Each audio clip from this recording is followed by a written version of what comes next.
Second stop on the greenhouse and high tunnel tour. This is 110 feet long wooden. This is pretty old. This was here when I bought the property, and it's been standing for many, many years. I'm not even sure exactly how long. All wood. So all you've got here is a 4x4 post every 8 feet, just stuck right in the ground. These are pressure treated. I don't buy pressure treated wood anymore, but that's what was here, and I'm not gonna throw it out. And so it's a 4x4 stuck in the ground, about 2 feet, just sticking out. And then you've got 2x6 sill plates, ideally 16 feet long, and they always end on a post in an ideal world. Sometimes, if you get 16 footers, they will. If for whatever reason you're getting free lumber and offcuts or whatever and it doesn't quite make it, you can cleat in the middle, but that's definitely a weak point. I would not do that. You can see all these little extra pieces that I added to the 2x4s. That's just because this piece of wood is probably 30 years old. I mean, it's almost unbelievable, but that's old wood for you. That's basically old Doug fir, and that stuff just doesn't rot very much. And right here, it almost always has a chance to dry out most days in the summer. So it gets really hot up there and it dries out. And the rotting points are the contact points where the water drips down on the inside of the plastic, meets the sill, and just rots those feet out.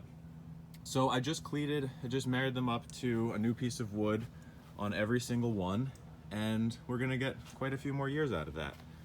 And so what makes this tunnel really work is it's comes to a very pointed ridge. So you've got a 2x6 ridge beam up there, and joist hangers for all the trusses, or the rafters, or whatever you call them. I guess trusses, I prefer in greenhouse terminology.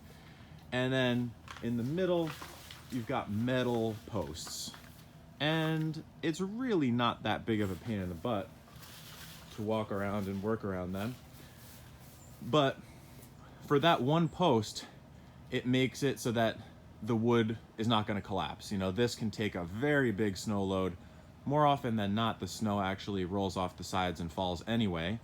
But you do get to a point where enough snow comes off the side that it banks up all the way to the shoulder there and then starts climbing up the sill plate. And that's the danger zone. You sometimes have to go dig that out on the side, and you're in for a lot of work if that happens. If you get 18 inches plus, you're gonna be out here digging this thing off and wailing on your back for quite a while in the wind and snow.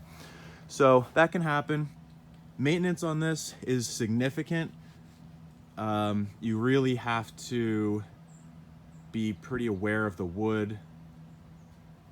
Here you can see a crack developed at that knot, and luckily that's going to be in compression as the snow pushes down on it, but that could go. There are rebars connecting these lengthwise that they used to hang hanging baskets on, and connecting them like that as a purlin does help if there's any weak spot.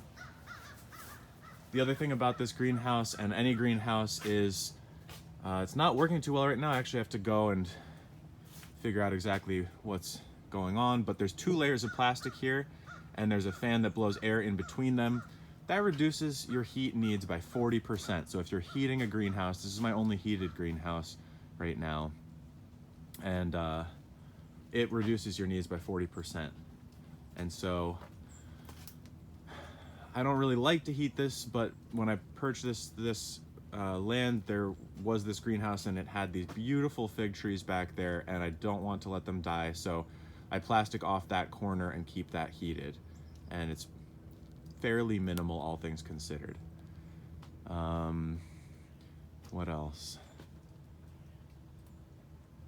Yeah, pretty much. It's been fairly easy to maintain, but I did replace all these sills. That was kind of a crazy maneuver.